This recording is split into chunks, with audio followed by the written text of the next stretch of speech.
Hello and welcome. Today we will learn some theory about JavaScript, a little bit.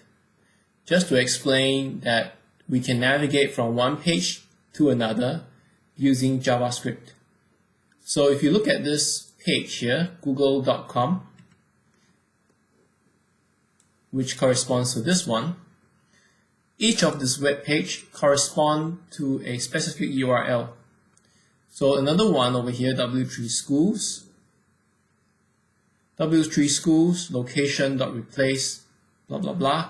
This is the web link for this page.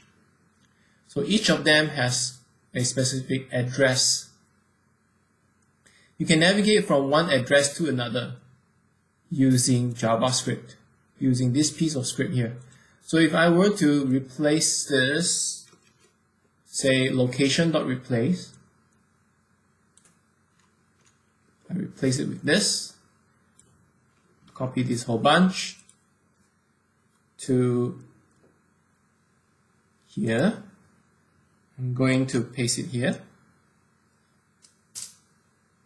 It will automatically lead me to the other page. So we can use JavaScript, especially this particular one, location.replace, to move from one web page to another. And we will use this to navigate from one page to another in Google Web Designer. We'll try to use that later.